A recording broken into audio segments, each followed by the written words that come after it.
Job करने की सोचते हैं इस शरीर के पोषण के लिए, भजन करने के लिए, तो उससे पहले 10-12 साल आप लोग पढ़ाई करते हैं। 15-15 साल पहले से माँ बाप अपने बच्चों की तैयारियां कराते हैं और बड़े डांट डपट के कराते हैं। अरे फेल हो जाओगे तो कुछ नहीं मिलने वाला, घर नहीं बना पाओगे, भवन नहीं बना पाओगे, ये सब चीजें नहीं हो पाएंगी। और बड़े लंबे टाइम तक वो लोग परिश्रम करते, एक एक चीज को समझते हैं। मैथ के सवाल कैसे सॉल्व होंगे, विज्ञान कैसे होगी, भूगोल कैसे होगी, इन सब का जानकारी करते हैं। और जब जानकारी होती है तो प्रयास क्या करते हैं, छोटा सा भवन बनाएंगे, उससे भौतिक चीजों का संग्रह आदि की संभावना हो जाती है। और बस फिर एक समय होता है जब शरीर जर्जर होने लगता है तो जो वो एकत्रित किया है वो सब बुरा लगने लगता है। कई लोग अभी यहाँ होंगे जिनकी उस अवस्था में जिन्होंने बहुत श्रम किया होगा, छोटी छोटी प्राप्त करने को छोटी सी चीजें ले ली होंगी तो बहुत प्रसन्नता व्यक्त की होगी उन भौतिक वस्तुओं में, और आज वही वस्तु उनको 4 एक साथ कोई खड़ी कर दे तो कुछ भी अच्छा नहीं लगता। जैसे हमारे अहमदाबाद के पुरुषोत्तम तिवारी जी कल हमारे यहाँ बैठे थे तो मिठाई की चर्चा हो रही थी, तो वो कह रहे थे महाराज पहले मिठाई बहुत बढ़िया स्वादिष्ट लगा करती थी, अब एक अवस्था के बाद कोई ज्यादा रुचि विशेष होती नहीं है। भगवान का प्रसाद होता है तो पा लेते हैं उसमें, क्योंकि पाना ही होता है, बाकी ऐसी जिज्ञासा नहीं होती कितनी अच्छी मिठाई होगी, अलग से कुछ हमको ये इसमें रुचि जाती हो। तो बोले एक अवस्था तक ही उसका स्वाद का वो रहता है।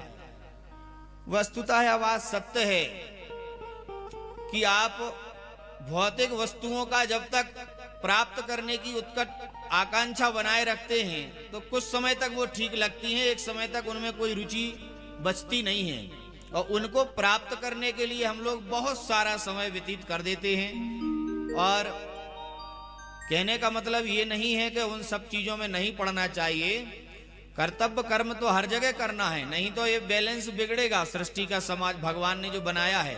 लेकिन एक समय भगवान के लिए भी निकालना है, इसलिए हमारे ऋषियों ने हमारे वेदों को जो विस्तार किया है उसमें हर एक चीजों की जीवनचर्या बनाई है, मनुष्य की एक पद्धति बनाई है।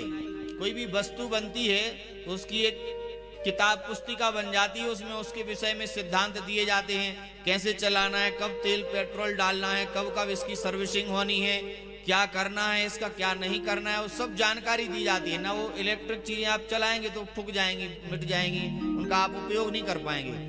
तो मनुष्य को बनाया है तो उसकी जीवनचर्या की पद्धति हमारे ऋषियों ने दी है।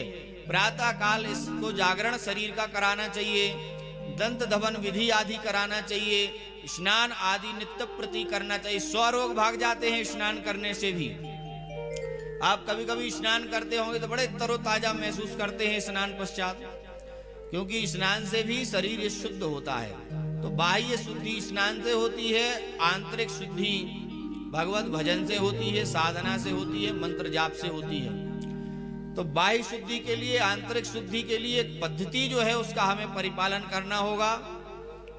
और उस पद्धति में हमारे पंचयज्ञ आदि का वर्णन रहता है कि प्रातः काल जब हम भोग बनाएं तो भगवान को भोग लगाएं, गाय के लिए रोटी निकालें, कुत्ते के लिए रोटी निकालें, तात्कालिक कोई अगर भूखा प्यासा दरिद्र आत्मा हमारे आए तो उसके भोजन की व्यवस्था, अतिथि सत्कार आदि, ये भी एक पंचयज्ञ में आता है।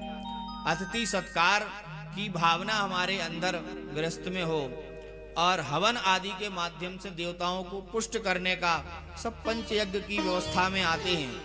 तो हमारे जीवन की एक पद्धति है कि हमें इसको धर्म पूर्वक कैसे जीना है, और भगवान का भजन करते हुए शरीर के माध्यम से साधन करके भगवत प्राप्ति कैसे करनी है, वह सब कथा से प्राप्त होती है, संत महात्मा ऋषियों के सानिध्य से प्राप्त होती है, क्योंकि वो इस विषय में बताते हैं।